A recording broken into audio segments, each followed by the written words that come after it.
뉴스를 만들어내는 뉴스, 이슈를 끌고 가는 이슈. 아침을 여는 정통 아침 시사. YTN 라디오 김호성의 출발 새아침.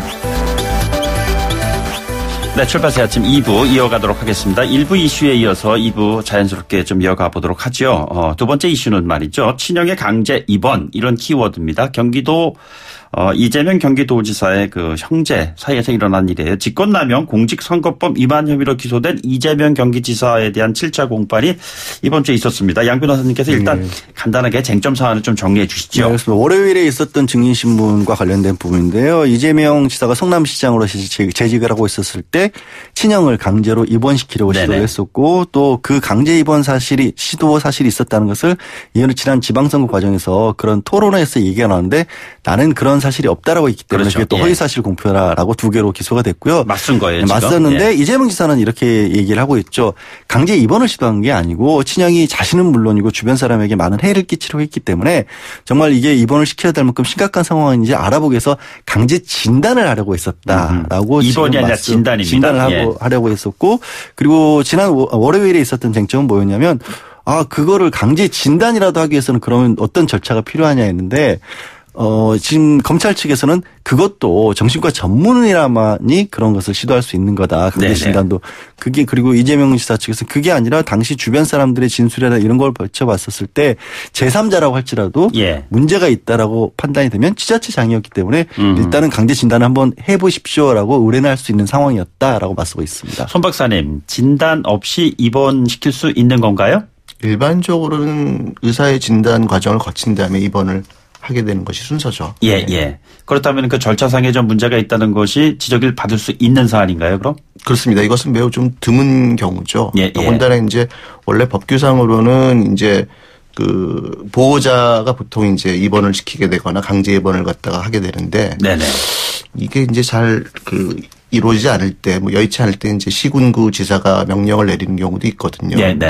그런 경우에도 대부분은 이제 정신과 의사의 확인 과정이라고 그럴까요? 그런 어떤 진단 과정을 거치게 되어 있거든요. 일반인들이 판단해서 그냥 입원을 하게 되는 경우 매우 드문 경우인데, 아마 이제 경기지사라는 신분에 있었기 때문에 이제 그런 것들이 또 어떻게 작용했는지 저는 잘 모르겠습니다만 그런 부분이 충분히 조금 의심이라고 그럴까요? 조금 순수성이 의심될 수도 있는데, 어쨌든 친형의 어떤 병력은 거의 있었으니까, 그것이 새롭게 첫 입원이라면 굉장히 큰 문제가 됐을 텐데, 그 전에 진단을 받은 게 있으니까 그 부분은 조금 또 참작할 여지가 있겠죠. 양 변호사님 보시기에 이 양측의 공방이 아주 치열하게 지금 전개되어 왔고 앞으로도 계속될 가능성이 굉장히 크잖아요. 이것만 증인이 한 50명 가량 있다라고 합니다. 왜 그러냐면 이재명 지사가 지금 받고 있는 혐의 사실은 여러 가지 있어요. 실적을 부풀렸다, 성남시장실 실적을 부풀렸다든가, 아니면 본인이 과거에 재판을 받았던 전력과 관련해서 거짓말을 했다, 이런 것들인데, 이런 것들은 형사처벌로 설령 유죄가 나오더라도 그렇게 무거워 보이진 않는데,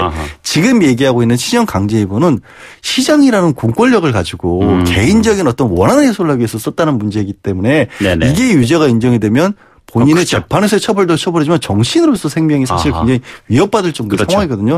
그래서 이 부분에 대해서는 이재명 지사도 정말 필사적으로 싸우고 있는 상황인 거죠. 그러니까 공권력을 사적 영역에서 남용했다, 이런 식의 판단이 나오게 된다면은 정신으로서도 굉장히 큰 치명적이라는 얘기죠. 없는 상황인 건데, 그래서 이제 이 지사는 그 이전에 잠깐 얘기가 나온 것처럼 본인이 그런 시도를 하기 이전에 자해도 했었고, 정신과 어떤 질환이라고 하는 게 어느 날 갑자기 생길 수가 없는 게 아니느냐. 그래서 그 전에 치료받았던 진력도 나왔었고, 또 그래서 이제 어머님이 이런 부분을 본인에게도 좀 부탁을 했었다라는 등의 여러 가지 이 얘기를 주장하고 있는 상황입니다. 가족 내부의 일이 이재명 지사가 이제 공인의 영역에 있다 보니까 이제 워낙 지금 사안이 이제 크게 이제 불거지는 것 같은데, 조증을 앓는다는 것이 말이죠. 박사님, 약을 지금 먹었다는 기록들도 다 있고 그렇다는 거 아니겠어요? 어느 정도 상황이 되면 그렇게 약 처방을 받고 본인이 먹어야 되고, 먹어도 낫지도 않는다면 어떻게 해야 되는 겁니까?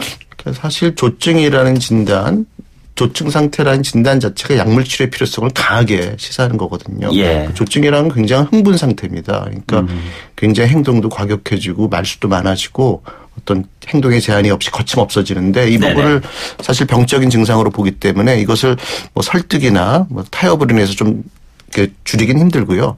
약을 써서 우선 진정을 시켜야 됩니다. 그리고 그 약물 치료를 상당히 오랜 기간 동안 받아야 될 필요성이 커요. 왜냐하면 단기간의 처방에 의해서는 우선 증상이 진정되지만 다시 또 악화되거나 재발될 가능성이 많기 때문에 꾸준히 투약을 해야 되는데 문제는 환자들이 그것을 인정을 하고 받아들이면 상관이 없습니다. 열심히 투약받고 치료받으면 됩니다. 그런데 나는 괜찮아 이제. 나는 이제 더 이상 병이 없고 다 낫다라는 식의 어떤 저희가 볼 때는 병식이 결여된 상태에 놓이게 되면 이것이 참 어려워지는 거죠. 네네. 그래서 이제 가족들은 이제 투약을 위해서 애를 쓰는데 환자가 거부하고 다시 또 증상이 악화되면 네네. 사실은 입원을 시도할 수밖에 없죠. 그것이 이제 제대로 치료가 안 되니까 결국 입원 치료 필요성이 있는 것은 사실입니다.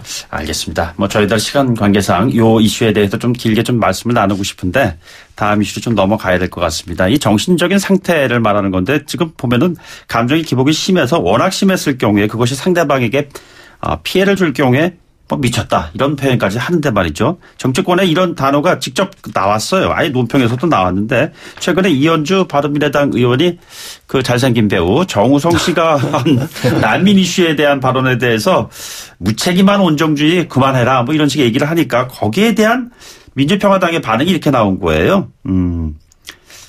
다시 말해서 곱게 미치는 그런 사람이 돼야지 어떻게 그런 식으로 얘기할 수가 있느냐. 아무리 그 극우를 향한 참 표현 그대로 하면요. 철새의 발버둥이라고 해도 흉포하기가 도를 넘었다. 뭐 이런 얘기가 나왔습니다.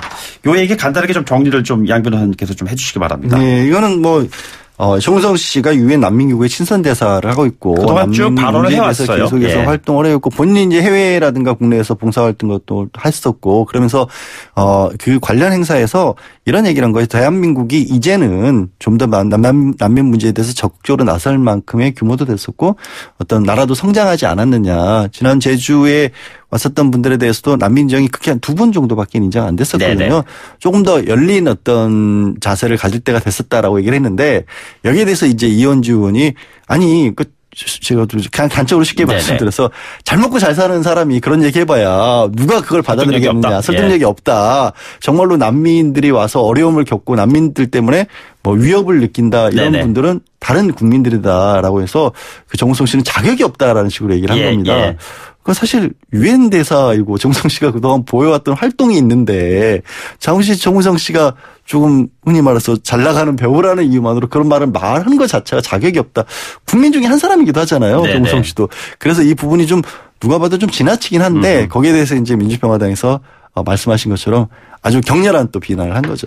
미쳐도 곱게 미쳐야 한다. 뭐 이런 식의 얘기가 나오는데. 근데 이현주 의원도 제가 아까 말씀드렸던 유튜브 같은 걸 통해서 대표적으로 좀 제가 봐도 좀 극단적인 말씀들을 많이 하시는 편이긴 해요. 많이 그래서 쫓아오는 사람들이 우리가 뭐 팔로워라고 얘기합니다만 많은 것 같은데 온정주의는 참 좋은 얘기 아닙니까? 그런데 무책임함이 붙으면 아주 또 그 부정적인 표현이 그렇죠. 되잖아요. 손 박사님 무책임한 온정주의 어떻게 생각하십니까? 그러니까 우리가 공감이란 말로 다시 돌아가서 공감을 할 때 이제 우리가 인간으로서 누구나 느끼는 보편적 공감이 있고요.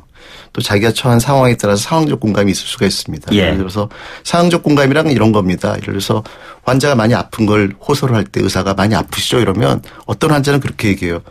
선생님 직접 아픈 게 아닌데 어떻게 이해를 하겠습니다라고 얘기를 하는 겁니다. 그러니까 이제 그런 거를 좀 빗댄 것 같아요. 이렇게 부유층이 있고 비교적 경제적으로 성공한 사람이 그렇게 어떤 못 사는 사람들의 입장을 이해할 것인가. 난민이 옴으로 해서 우리 쪽 못 사는 사람들이 좀 일자리를 뺏기거나 복지가 더 줄어드는 거에 대한 그런 우려를 왜 생각하지 않느냐는 식으로 말씀을 하신 것 같은데 그렇지만 지금 말씀드린 대로 인간은 누구나 다 보편적인 공감 능력을 갖고 있기 때문에 그렇게 따지면 부자는 가난한 사람의 어떤 어려움을 이해해서도 안 되고 의사도 환자의 아픔을 공감하는데 분명히 한계가 있다는 어쩔 수 없는 한계에 공착하기 때문에 보편적 공감 능력을 좀 인정을 해야겠죠. 양 변호사님 보시기에 뭐 많은 정치인들의 발언을 주의 있게 들으시고 거기에 대한 또 나름대로의 그 패널로 참석하셔서 얘기하시잖아요. 과거에 비해서 요즘이 조금 더 정치권에서 나오는 흔히 말하는 발언의 수위가 공감을 얻기에 좀 부족하다라고 판단하시나요? 아니면 비슷비슷하다고 판단하시나요? 저는 좀 많이 좀 상황이 좀 극단적으로 가고 있는 것 같습니다. 왜 그렇게 되고 있다고 보시나요? 일단 이제 흔히 말해서 권력이 교체됐다는 부분들 그것도 이제 비정상적인 상황에서 교체가 됐다는 부분 때문에 그거를 여전히 못 받아들이는 분들도 있는 것 같고 또 그거를 다시 되찾기 위한 노력의 일환이 좀 거칠게 나오는 게 아닌가 하는 생각이 듭니다. 이 같은 상황을 조금 더 나은 방향의 방법을 찾으려면은 박사님 어떻게 우리가 좀 해야 될까? 뭐 마지막으로 조언을 해 주신다면요. 사실은 언어적 표현이 굉장히 중요하다고 생각하고요. 네네. 우리가 이제 같이 보통 사람들이 뭐, 야, 너 미쳐도 곱게 미쳐야지 이런 말 합니다. 그러나 네네. 이제 고민에 있는 분들이 그런 말을 하는 거는 조금 좋지 않은 영향이라고 보고 있고, 그리고 이제 그것은 아까 우리 변호사님 말씀하신 대로 상대방의 어떤 적대감을 부추길 수도 있고, 그러다 보면 싸움이 점점 커지잖아요. 그렇죠. 예. 거기서 얻게 되는 정치적 이득이 있을 수도 있겠습니다만, 그러나 정치인들은 기본적으로 많은 국민들에게 모범적인 어떤 네네. 태도를 보여야 되는 입장이기 때문에 저는 좀 더 언어적 표현은 좀 순화시켜서 좀 쉽게 말하면 점잖게 좀 사용하셨으면 좋겠습니다. 알겠습니다. 모처럼 개점 휴업 상태였던 국회가 내일부터 문을 연다고 하니 전 단계에서 두 분의 말씀을 좀 듣고 축적권에서 참고를 했으면 하는 마음으로 오늘 준비를 했습니다. 정신건강학과 전문의 손석한 박사님 그리고 양지열 변호사 두 분과 함께했습니다. 두 분 오늘 고맙습니다. 네, 감사합니다.